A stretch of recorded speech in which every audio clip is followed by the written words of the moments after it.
avoir un peu d'Afrique, venez voir comment le petit Macron est en train de souffrir. Eh tiens, Goumé n'est pas bon. Goumé, c'est Goumé qui veut que toi tu dis des choses même là. Tu ne sais pas ce que tu es en train de raconter. Macron dit les panafricanistes aujourd'hui. Yorombangi, depuis que la France a été chassée du Sahel ici là, et puis on a ramené les Russes là. Ok, Macron est en train de vieillir seul, ses cheveux là, ça tombe seul.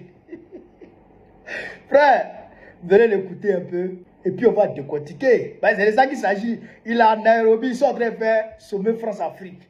Ah, on va l'écouter, puis on va décortiquer. Ben, il a affaire à des hommes aussi. Frère, on est parti avec le petit Macron. Il y a un coup d'État au Mali, vous ne voulez plus de la France parce que vous ne voulez plus vous battre contre le terrorisme. On s'en va. Comme on dit en bon français, no offense. Allez-y. Malheureusement, l'actualité montre que ce n'était sans doute pas la meilleure décision que les putschistes maliens avaient prise pour leur pays. Et je veux ici saluer la mémoire de nos soldats, tombés trop nombreux, pour la souveraineté et l'intégrité territoriale du Mali entre 2013 et 2020.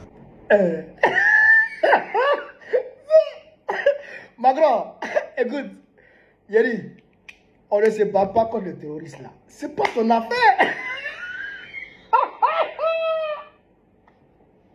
Yeri, le Mali ne se bat plus contre le terroriste là. Où est ton problème? Tu n'as pas dit faire ton sommet de France-Afrique à Nairobi, au Kenya là-bas là. Où est ton problème? Et tiens, pourquoi tu parles de nous? Pourquoi tu parles du Mali même? Tu ne peux pas t'en passer?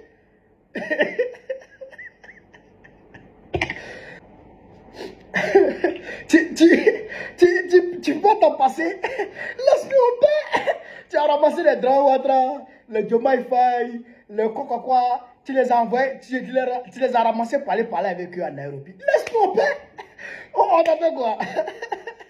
Hey, tu as tenté un coup d'état ici, au Burkina Faso, avec Damiba. Ça a échoué. On a attrapé Damiba, on l'a mis au cachot.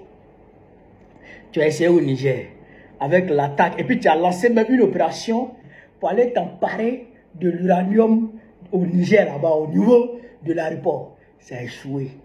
Tes morts, tes mestins qui sont arrivés, Oncle Kliti. Tu es parti au Mali. Tu as envoyé deux camions kamikazes sur la maison d'Assimi Goïta. On a fait péter tous les deux camions. Assimi Goïta est sain et sauf. Père à son âme, l'illustre ministre Sadio Kamara a perdu la vie au combat. Il est tombé sur le champ d'honneur. Tu as échoué là-bas encore. Donc, Alain là, c'est Goumé qui est en train de fatiguer. Mais de toute façon, on t'a chassé là. Tu ne peux plus venir. Hein? Tu ne peux plus parce que on t'a chassé. Actuellement là, on a beaucoup de partenaires. On a la Russie, on a la Chine, on a l'Iran, on a la Turquie, on a beaucoup de partenaires. Toi là, on ne veut plus de toi, on ne veut plus de sentir. Petit Macron, vis ta vie avec les draps là. Laisse-nous un peu, oublie-nous un peu. C'est forcé ou bien mariage là, c'est forcé. C'est forcé, mariage là, c'est forcé. Regarde comment tu vieillis. Tu as 49 ans. Regarde, André quelqu'un qui a 70 ans. Hein? Même si tu as marié un vieux monsieur qui s'est transformé en femme, hein? Jean-Michel, même si tu as marié Jean-Michel, un vieil homme qui s'est transformé en femme, mais quand même, il faut rester tranquille. Hein? Tu ne fais plus ton âge, Macron. Hein? Tu es jeune, mais tu as vieilli d'apparence. Et tu dis, non, frère, on va continuer de l'écouter un peu. Et puis tu dis, là, il y a répondu. Et puis tu dis que vous avez perdu des soldats français au Mali. Il y a des choses, nous là. Bon, moi personnellement, je suis trop content de ça. Je suis content parce que ça fait des terroristes en moins. Les soldats qui sont tombés au Mali là. Et puis d'ailleurs, eux tous sont pas tombés au Mali. Beaucoup sont tombés en France. Et beaucoup sont tombés dans des conditions bizarres. Il y a certains que vous avez éliminés. On sait ça. Mais ça fait des terroristes en moins. On est content. S'il y a 50 terroristes qui sont tombés, on est content. Parce que, pas plus tard que la semaine dernière, sur RTL, les journalistes de RTL ont dit que selon des sources sécuritaires de l'Élysée, la France a participé à la dernière attaque au niveau du Mali, qui a visé Bamako, qui a visé beaucoup de villes garnisons du Mali, et qui a causé la mort de Sadio Kamara. C'est sur RTL, vous avez dit ça. Donc les soldats français participent aux côtés des terroristes, aux attaques dans l'AES ici. Donc nous, on s'en réjouit. Les maudits qui sont morts là, j'espère qu'aujourd'hui où je parle là, ils sont dans l'enfer. Nous, on est contents de ça. Moi, je suis content de ça. Ça fait des terroristes en moins. On sait qu'ils renseignaient les terroristes. On sait qu'ils combattaient aux côtés des terroristes contre l'armée malienne. Et c'est vous qui avez empêché l'armée malienne de rentrer à Kidal. Ça, non, tout le monde sait ça. Tout le monde sait ça. Mais ce qui se passe au Mali, ce qui se passe dans l'AES, si on combat les terroristes ou on ne combat pas les terroristes, ce n'est pas ton affaire. On ne veut plus de toi un point à la ligne. Et tu nous empestes. On ne veut plus te sentir. Est-ce que tu comprends ça? Donc, on va continuer à l'écouter. On l'écoute ici. On l'écoute ici. De cacher ou quoi que ce soit. Il y a juste la volonté de dire l'Afrique est un tout. Nous sommes les vrais panafricanistes. Nous croyons que l'Afrique est un continent. Et que ce continent a beaucoup à bâtir. C'est le plus jeune au monde. Il a donc un dividende démographique extraordinaire.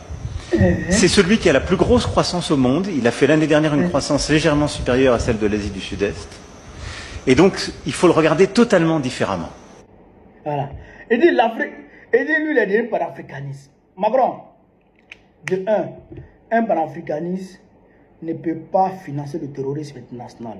Or, on sait que tu finances le terrorisme international à travers la FAGE et beaucoup d'autres entreprises françaises. Beaucoup d'ONG françaises, on sait que tu finances le terrorisme international. Deuxièmement, un panafricaniste, il ne peut pas envoyer des hommes dans un pays africain pour aller prêter main forte aux terroristes pour attaquer ce pays. Non, d'ailleurs même, je ne dirais pas aller planifier des attaques terroristes contre un pays africain. Un panafricaniste ne peut pas faire ça. Donc tu n'es pas un panafricaniste, tu es un France-africain. Et c'est là-bas tu es dans la lignée de Jacques Foccart. La politique de Gaulle-Foccart. C'est dans ça que tu es. Tu penses que nous les Africains, on est toujours... C'est-à-dire que des sous-hommes que vous devrez toujours asservir, que vous devrez toujours contrôler, que vous devrez toujours diriger. Mais réveille-toi, petit Macron. C'est fini ça, tu ne peux plus contrôler des gens ici. Il y a des hommes qui hommes qui boudachent, qui glitchent ici, dans l'AES ici. Tu ne peux rien créer. Et tu dis que l'Afrique est jeune. Macron, tu vois, tu es en train d'exhiber là ton inculture. Tu es en train d'exhiber là ton ignorance de l'histoire. Quand on dit partout, même les enfants de CM2 savent ça ici en Afrique. Quand on dit que, pourquoi dit-on que l'Afrique est le berceau de l'humanité?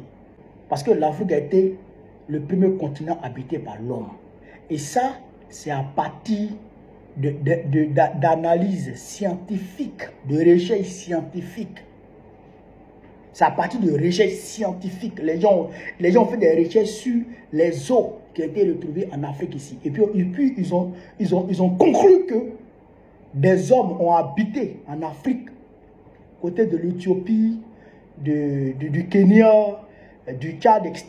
Les gens ont habité là-bas 300 000 ans. 300 000 ans avant de se déployer dans le reste du monde. Avant de migrer en Europe, en Asie, tout ça. J'aimerais mettre une vidéo chez Canal d'Afrique. On va illustrer ce qu'on est en train de dire pour éduquer le petit Macron. Il faut qu'il comprenne les choses. On va écouter cette vidéo chez Canal d'Afrique. On suit cette vidéo.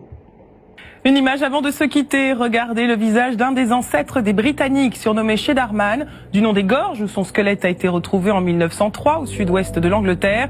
Cet homme a vécu il y a 10 000 ans. Il est noir et a les yeux bleus, comme l'a révélé l'analyse de son ADN. Il faisait partie d'une population de chasseurs-cueilleurs qui a migré de l'Afrique vers l'Europe du Nord en passant par le Moyen-Orient. Selon les scientifiques, cette découverte montre que les gènes de la peau claire sont devenus courants chez les populations européennes bien plus tard qu'on ne le pensait à l'origine.